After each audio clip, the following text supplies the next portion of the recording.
Hello friends, स्वागत है आप सभी का इस वीडियो में। तो इस बार है क्वेश्चन नंबर 8। इस क्वेश्चन में बोला किया जा रहा है कि for any positive integer N, N क्या है यहाँ पे, कोई भी एक पॉजिटिव इंटीजर है। और उस वक्त अब हमें क्या प्रूव करना है कि हम इस एन का, ये जो एन है इसका एन क्यूब माइनस एन निकालेंगे तो जो भी आए वो डिविजिबल हो किससे, 6 से। तो फिर शुरू करते हैं इस वीडियो को।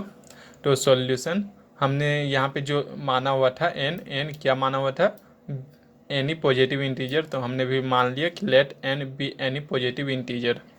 इसके बाद करना क्या है कि जो ये एन है इस एन को डिवाइड करना है इस 6 से। तो on dividing N by 6 let M be the quotient and R be the remainder. यहाँ पे दिया हुआ है कि हमें क्या करना है, इस एन को जो पॉजिटिव इंटीजर हमने माना उसे डिवाइड करना था 6 से। तो जब डिवाइड करेंगे तो उसमें क्वेसेंट भी आएगा जिसे हमने एम मान लिया है, और रिमाइंडर भी आएगा जिसे हमने आर माना है। इसके बाद अब हम लगाएंगे यूक्लिड्स डिवीजन लेमा। तो यूक्लिड्स डिवीजन लेमा में क्या होता है, N is equal to 6m plus R, N is equal to 6m plus R. अब यहाँ पे जो आर है इसका वैल्यू होता है इस 6 से स्मॉल होगा, 0 से शुरू होगा, यानी कि 0 से 6 तक जाएगा। या 6 कहाँ से आया ये पता चल गया होगा आपको, यहाँ ये 6 यहाँ से आया है। तो आर का वैल्यू कहाँ से कहाँ तक जाएगा, तो 0 से 6 तक जाएगा। यानी कि आर का वैल्यू जो होगा पहले 0 होगा, फिर 1 2 3 4 5 तक जाएगा, 5 तक जाएगा। तो अब हमें करना क्या है, एक एक वैल्यू यानी 0 1 2 3 4 5 सब एक एक बार करके इसमें पुट करना है। तो यहाँ पे मैंने क्या किया कि जब यहाँ पे मैंने पुट किया कि जब आर का वैल्यू क्या हो, 0 हो, तो क्या हो जाएगा, जब यहाँ पे हम 0 पुट करेंगे तो क्या बचेगा, N is equal to 6m। तो यहाँ पे आ गया 6m। उसके बाद जब हम 1 पुट करेंगे तो यहाँ पे आ जाएगा 6m प्लस 1। फिर 2 पुट करेंगे तो 6m प्लस 2। फिर 3 पुट करेंगे तो 3 4 4, और 5 में 6m प्लस 5। ये सब क्या है, कुछ पॉजिटिव इंटीजर होंगे n के। तो करना क्या था, ये सारा वैल्यूज को पुट करना था। पुट करने के बाद अब हम यहाँ पे क्या करेंगे, चेक करना है। तो यहाँ पे मैंने केस 1 माना है। केस 1 में क्या है, n is equal to 6m।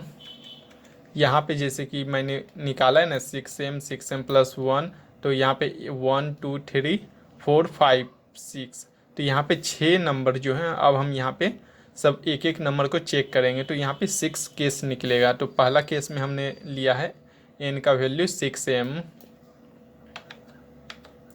तो यहाँ पे क्या है, when n is equal to 6m, जब n का वैल्यू क्या हो 6m, तब अब हमें क्या चेक करना था, जो वहाँ पे दिया हुआ था कि एन क्यूब माइनस एन क्या होना चाहिए, 6 से डिविजिबल होना चाहिए।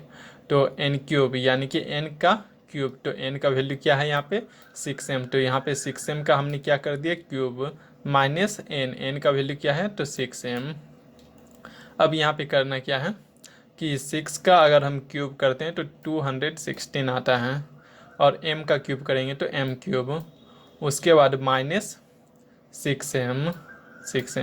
अब यहाँ पे हम करेंगे क्या, इस 6m को कॉमन लेंगे। तो 6m को कॉमन लेंगे तो 216 जो आया इसे हम 6 से डिवाइड करेंगे तो 36 आएगा। और यहाँ पे क्या होगा, एक m बाहर मैंने निकाल लिया, तो एक यहाँ पे क्या होगा m स्क्वायर, और माइनस यहाँ पे मैंने 6m को कॉमन निकाला तो यहाँ पे क्या बचेगा, 1 बचेगा उसके प्लेस में। अब यहाँ पे आप देख सकते हैं कि यहाँ पे क्या आ गया, 6m into 36m square minus 1। तो यहाँ पे जो इतना नंबर है 6 को छोड़ के बाकी जितने भी डिजिट्स हैं उसे मैंने क्यों लेट कर लिया, यहाँ पे मैंने लेट कर लिया कि ये सारा क्या है, Q is equal to m 36m square minus 1।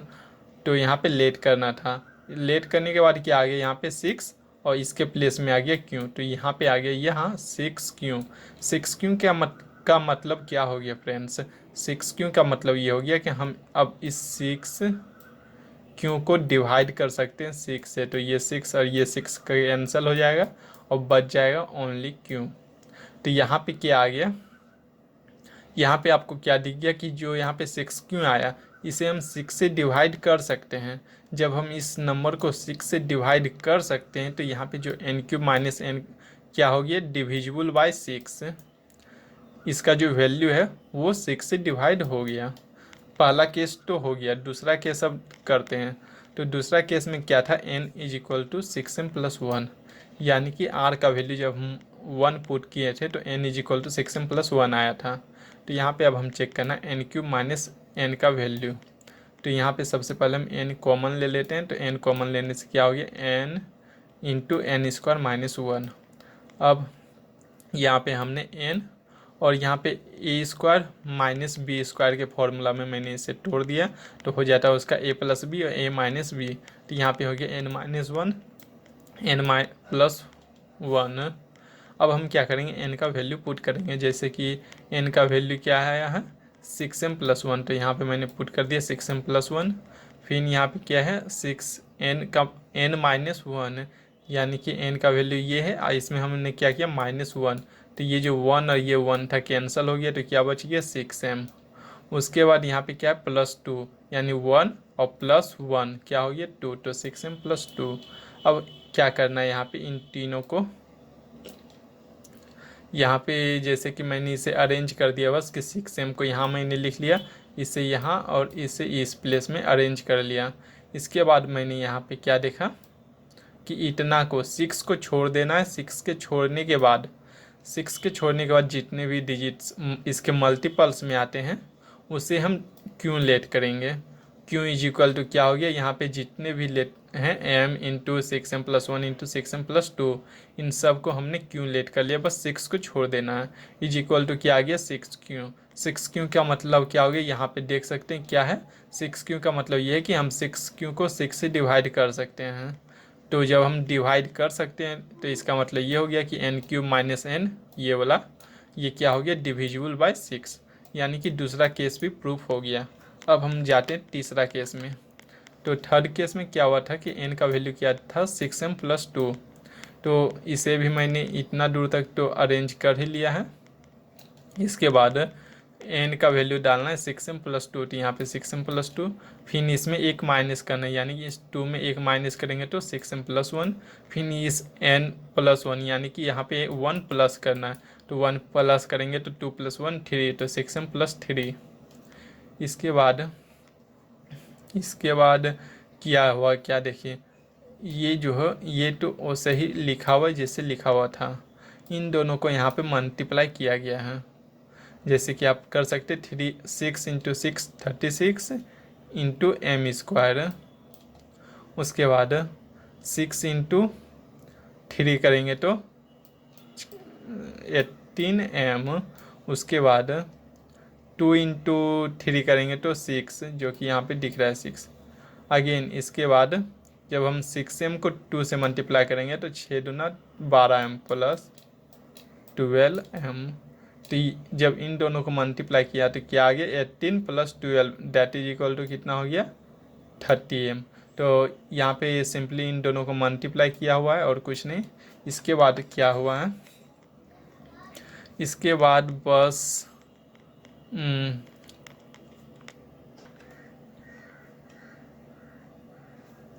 उसके बाद यहाँ पे क्या हुआ है कि इसे और इसे इन दोनों को मल्टीप्लाई किया गया है, उसके बाद 6 कॉमन निकाला गया है उससे।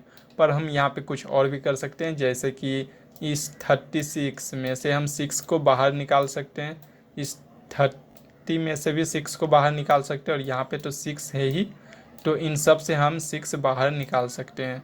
तो जब बाहर निकालेंगे तो क्या आ जाएगा, जैसे कि यहाँ पे 6 आ गया बाहर और यहाँ पे ये वाला रहेगा ही, ये वाला इस बॉक्स में रहेगा। उसके बाद यहाँ पे घट के क्या क्या हो जाएगा, तो यहाँ पे 36 था तो यहाँ पे 6 × 6 36 होता है, तो 6m² हो गया। उसके बाद प्लस यहाँ पे क्या हो जाएगा 30 है तो क्या हो जाएगा 5m, क्योंकि 6 × 5 करेंगे तो 30 होता है, और +1 इतना आ जाएगा। इतना आने के बाद हम क्या करेंगे, इस 6 को छोड़ देंगे और इन सब को हम क्या करेंगे लेट कर लेंगे क्यों, तो क्या हो जाएगा यहाँ पे 6q आ जाएगा। हमें 6q ही लाना था और यहाँ पे 6q आ गया, और q को अब हम क्या लेट किए थे, ये सारा नंबर लेट कर लिए थे q को। अब जब हम 6q ले आए तो इसे हम 6 से डिवाइड कर सकते हैं। जब डिवाइड कर सकते हैं जब डिवाइड पॉसिबल है तो इसका मतलब ये कि ये डिविजिबल है 6 से, यानी कि N Q minus N is divisible by 6, यानी तीसरा केस में भी ये डिविजिबल प्रूफ हो गया। अगला केस आता है फोर्थ केस। इसमें करना क्या था कि n का वैल्यू 6m+3 था। करना कुछ नहीं, सब में सेम ही वर्क हो रहा है। यहाँ पे n क्यू माइनस एन का वैल्यू निकालना है। इसे आप निकाल सकते हैं, जैसे कि करना कुछ नहीं था, n का जगह वैल्यू मैंने पुट कर लिया, फिर यहाँ n का वैल्यू मैंने पुट कर लिया, उसके बाद दोनों को मल्टीप्लाई किया, फिर तीनों को मल्टीप्लाई किया। तीनों को मल्टीप्लाई करने के बाद मैंने 6 को कॉमन निकाला। 6 कॉमन निकालने के बाद कुछ इस प्रकार से आ गया। और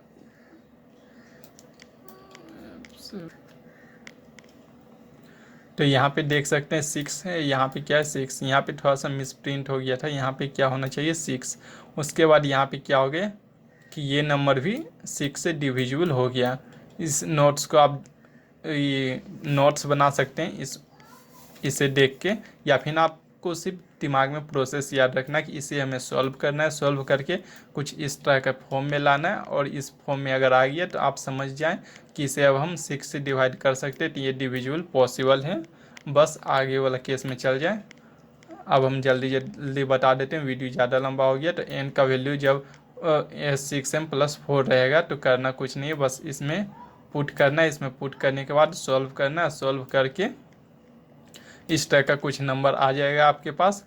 अब यहाँ पे हम एक स्टेप और ले जा सकते थे, जैसे कि मैंने 6 को कॉमन ले लिया, तो क्या बच जाएगा p+q। अब यहाँ पे हम क्या कर सकते हैं, 6 से डिवाइड कर सकते हैं। अगर हम 6 से डिवाइड कर सकते हैं तो ये क्या हो जाएगा, डिविजिबल हो जाएगा 6 से। तो केस 5 भी प्रूफ हो गया, केस 6 भी है यहाँ पे, n = 6m+5। तो करना कुछ नहीं, इसमें फिर से इसे पुट करना और सॉल्व करके लाना है कुछ इस तरह का। इस तरह के आने के बाद आपको क्या करना है, जब 6 आ गया तो समझ लीजिए आपका काम हो गया। 6 आने का मतलब ये हो गया कि ये जो नंबर है 6 से डिविजिबल है। जब 6 से डिविजिबल आ जाए तो हो जाएगा प्रूफ। तो therefore n³ - n is divisible by 6। तो केस 6 में भी ये प्रूफ हो चुका है। और यहाँ पे मैंने केस 1 2 3 4 5 हर एक केस में ये क्या है, प्रूफ हो गया है कि n³ - n क्या है, डिविजिबल बाय 6 है। तो for any positive integer n।